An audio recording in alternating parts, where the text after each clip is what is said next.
Hormuz প্রণালীতে ট্যাঙ্কারে গুলি। Hormuz প্রণালীতে একটি ট্যাঙ্কারে gunboat থেকে গুলি ছোড়া হয়েছে বলে জানিয়েছে ব্রিটিশ সমুদ্র বিষয়ক সংস্থা যুক্তরাজ্য ম্যারিটাইম ট্রেড অপারেশনস ইউকেএমটিও। এই সংস্থাটি বলছে তারা খবর পেয়েছে একটি ট্যাঙ্কারে হামলা চালানো হয়েছে। দুটি গানবোট থেকে গুলি ছোড়া হয়েছে। গানবোটগুলো ইরানের বিপ্লবী গার্ড কোরের আইআরজিসির সঙ্গে সম্পৃক্ত। ট্যাঙ্কারের ক্যাপ্টেন বলেছেন গানবোট থেকে কোনো হুঁশিয়ারি বার্তা ছাড়াই গুলি চালিয়েছে। তবে গুলিতে জাহাজের কোনো ক্ষয়ক্ষতি হয়নি, ক্রু সদস্যরা নিরাপদে আছেন। ইরানের বন্দরগুলোতে যুক্তরাষ্ট্রের নৌ অবরোধ অব্যাহত থাকায় ক্ষুব্ধ তেহরান কৌশলগতভাবে গুরুত্বপূর্ণ হরমুজ প্রণালীর নিয়ন্ত্রণ আগের অবস্থায় ফিরিয়ে নেওয়ার ঘোষণা দিয়েছে। ইরানের এই ঘোষণায় বিশ্ববাজারে জ্বালানি সরবরাহ নিয়ে নতুন করে জটিলতা তৈরির আশঙ্কা দেখা দিয়েছে।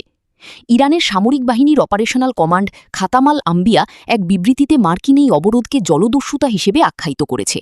বিবৃতিতে বলা হয়, এ কারণেই হরমুজ প্রণালীর নিয়ন্ত্রণ আগের অবস্থায় ফিরে গেছে। এখন থেকে এই কৌশলগত নৌপথটি সশস্ত্র বাহিনীর কঠোর ব্যবস্থাপনা ও নিয়ন্ত্রণে থাকবে। ইরান স্পষ্ট করে জানিয়েছে, যতক্ষণ পর্যন্ত যুক্তরাষ্ট্র ইরানের বন্দরমুখী এবং ইরান থেকে ছেড়ে যাওয়া জাহাজগুলোর চলাচলের পূর্ণ স্বাধীনতা ফিরিয়ে না দেবে, ততক্ষণ এই কড়াকড়ি বজায় থাকবে।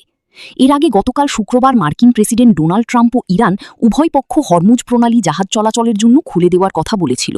তবে ট্রাম্প জানিয়েছিলেন, পরমাণু কর্মসূচি নিয়ে নতুন কোনো চুক্তিতে না পৌঁছানো পর্যন্ত ইরানের উপর মার্কিন অবরোধ পুরোদমে কার্যকর থাকবে। ট্রাম্পের এমন অনড় অবস্থানের কারণেই তেহরান পাল্টা সিদ্ধান্ত নিল বলে ধারণা করা হচ্ছে।